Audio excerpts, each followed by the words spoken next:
Cette vidéo d'une tragique situation qui s'est passée aux États-Unis d'Amérique, où un père a tamponné un officier de police un jour après avoir eu son enfant tué par la police. Son enfant, son fils évidemment, a été malheureusement par la police. Et le jour d'après, le papa a pris la voiture et est parti tamponner un policier qui a perdu la vie. Triste situation. Beaucoup de personnes se questionnent. Je pense que c'est important de le dire parce que c'est le racisme. Il faudrait automatiquement dire que c'est le racisme ou pas. Faudrait-il investiguer? Faudrait-il peut-être y réfléchir logiquement et avec tous ses sens pour en tirer une conclusion logique? Vous avez votre enfant qui se fait tuer par la police. Qu'est-ce que vous faites? Vous réagissez? Certainement. Beaucoup de personnes le feront. Ceux qui en ont le courage réagisseraient. Ok? Ils réagiraient au moins. Excusez-moi, le français, c'est pas ma langue. Je n'en ai pas toujours les mots. Quelquefois, les mots sont pas là. C'est pas ma langue. Ma langue maternelle, je peux vous parler comme vous dites. Mais malheureusement, vous connaissez pas ma langue maternelle. Mais il faut partager. Ok. C'est pour dire, comment réagissez-vous? Comment réagiriez-vous dans des conditions telles que celles-ci? Votre enfant a été tiré dessus par la police et vous êtes là. Vous êtes jeune, vous êtes fort. Vous laissez passer ou vous réagissez? Le garçon de Rodney Hinton, à 18 ans d'âge, avait été par la police. Pourquoi? Parce que la police apparemment les poursuivait après avoir volé une voiture. Il y avait 4 jeunes hommes, noirs américains évidemment, dans la voiture, dans cette poursuite. Vous regardez la vidéo, le monsieur a crié « He's got a gun, he's got a gun ». C'est-à-dire il a un pow-pow, il a un pow-pow. Ensuite, ça va boum, boum, boum, boum. Et le petit tombe. Si vous regardez la vidéo, on stoppe. Okay, on va stopper là. Regardez. Vous regardez attentivement. Moi, je ne vois pas de pow-pow. Ok? Je n'en vois pas. Je peux malheureusement pas dire le vrai nom parce qu'on sera censuré. C'est ça. Je ne vois pas. Je ne sais pas si vous voyez, mais je ne vois pas. C'est flou. C'est quand même bizarre pour un pays tel que les États-Unis d'Amérique, un pays avec un niveau de technologie très avancé, qu'on n'ait pas des vidéos en 4K. Surtout sur la caméra d'un policier. Okay? Pourquoi il n'y a pas d'image 4K ou 8K d'ailleurs? Ils en sont capables. C'est difficile à comprendre. Parce que là, en tout cas, même partant du body language, du langage corporel de l'enfant, il est en train de fuir. Regardez, ce petit est en train de fuir ou pas? Il est en train de fuir. Écoutez, à moins qu'il y ait des angles que nous ne voyons pas, que les policiers voyaient peut-être, en tout cas, à partir de cet angle que l'on voit ici, ce petit est en train de fuir. Maintenant, il y a plusieurs questions qu'on pourrait se poser. Est-ce que le simple fait de dire « he's got a gun », c'est-à-dire qu'il a une... Pas toujours, n'est-ce pas? Ça pourrait deux fois être, voilà, une façon de justifier son tir. Pour justifier son tir, en vidéo, on a « he's got a gun », même si on ne peut pas le voir clairement. Regardez, il y a au moins 2 policiers qui le suivent. Et il y a l'un qui dit « he's got a gun ». Mais le problème évident ici, c'est que si vous regardez la vidéo, ce n'est pas très clair. C'est flou, on ne peut pas voir de gun. Donc c'est difficile de dire qu'il y a une... C'est difficile de dire. Alors, sa position physique, son langage corporel, est un langage offensif ou défensif? Ou d'un petit qui a simplement peur et ne sait pas comment réagir? L'autre point d'interrogation est celle-ci. Votre enfant se fait abattre par la police. Comment faites-vous? Allez-vous chercher le policier pour le finir? Ou la personne qui l'a fait? Si vous le feriez, je pourrais comprendre. Voilà, l'instinct animal de l'homme, voulant protéger sa famille, quelquefois, peut aller à certains extrêmes. Si vous ne le ferez pas, je pourrais comprendre. Peut-être que c'est par peur, ou peut-être c'est pour d'autres raisons qui, nécessairement, peuvent être justifiées par vous. Moi, de ma part, vous touchez à mon enfant, je veux vous toucher.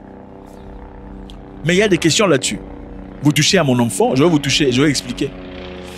Vous touchez à mon enfant, vous lui prenez sa vie injustement, je le ferai. Parce que je pense qu'il faut réfléchir avec logique. Pas seulement dire qu'il y a le racisme. Y a-t-il le racisme aux États-Unis? Oui, c'est évident, c'est vrai. On voit chaque jour des situations comme celle-ci où on arrête un noir, un simple noir parce qu'il est en train de rouler dans une belle voiture et les gens, généralement, n'en sortent pas vivants. Mais dans ce cas, faudrait-il aller chercher quelqu'un pour le finir? Parce que l'histoire continue. Le papa a pris sa voiture et est parti tamponner un policier qui n'avait absolument rien à voir avec la situation de son fils. Voilà pourquoi il a été arrêté. Il a pris sa voiture pour aller tamponner, écraser un monsieur policier qui n'avait absolument rien à voir avec la situation précédente. Et il est là, en train d'être jugé. On lui a refusé son bail, je ne sais pas comment on l'appelle, bail. Et voilà, monsieur est là. Regardez comment il sort de la salle. Regardez comment les policiers le regardent. Certaines personnes pensent que c'est pour l'intimider ou pour lui montrer combien il va souffrir. Regardez, mais regardez comment lui il regarde. Il s'en fout. Un je m'en foutisme royal. Pourquoi? Parce que c'est son fils. Revenons sur la question. Un policier prend la vie de votre fils. Réagissez-vous sans regarder, c'est-à-dire cherchant n'importe quel policier pour le faire payer au nom de la police sur le sang de votre fils, ou vous cherchez la personne précise qui a touché ou a changé, altéré votre avenir. Un policier prend la vie de votre cher petit garçon. Comment réagissez-vous? Allez-vous chercher ce même policier ou vous cherchez n'importe quel policier? Malheureusement, dans ce cas, ce monsieur ici est allé tamponner une personne qui n'avait absolument rien à voir avec la situation. Alors, peut-on justifier cela royalement? Je ne sais pas. Je pense que c'est difficile.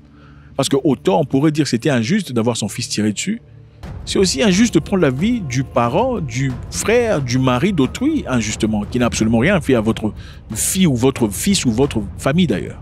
Alors, un homme comme moi, bien que je réagirais, je me poserais aussi des questions.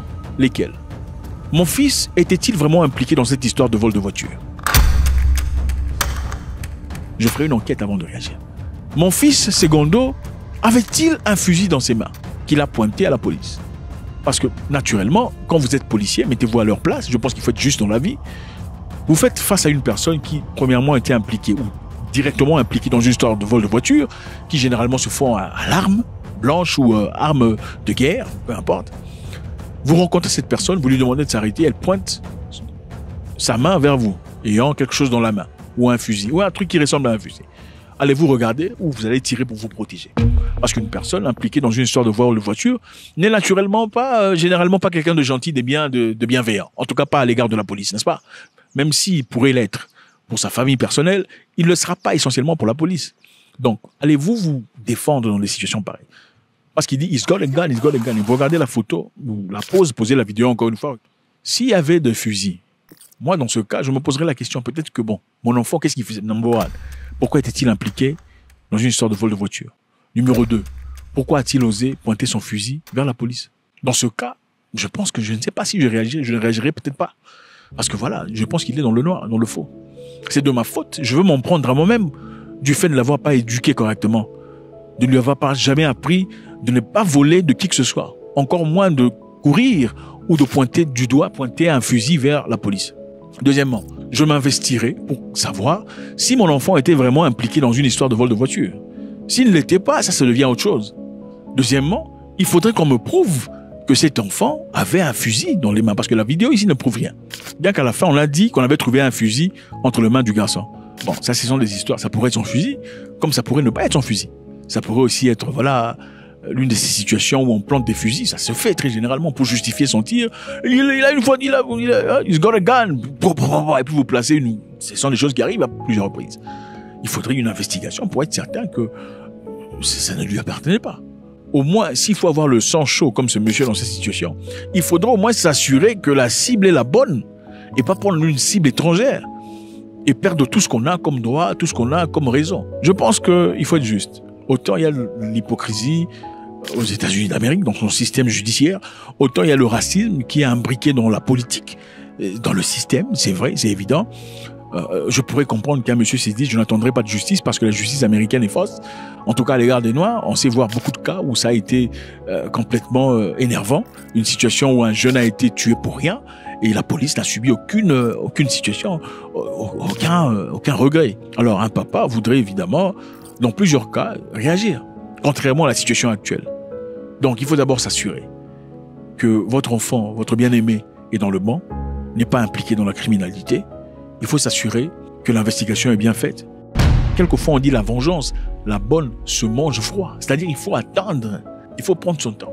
Et je pense que là, c'est malheureusement triste, parce qu'autant monsieur pourrait avoir raison, on pourrait se servir de cela pour dire, si le papa est aussi brutal, qu'est-ce qui nous dit que l'enfant n'était pas simplement une copie de son père? Faites-moi savoir ce que vous en pensez, c'est toujours avec beaucoup de plaisir. Ça n'exclut pas le fait qu'aux États-Unis d'Amérique, il y a beaucoup de personnes qui perdent la vie, beaucoup de jeunes hommes innocents, beaucoup malheureusement, c'est une réalité, mais autant il y en a beaucoup qui sont innocents, il y a aussi beaucoup qui sont impliqués dans la criminalité qui malheureusement de fois les mène à leur perte. God bless.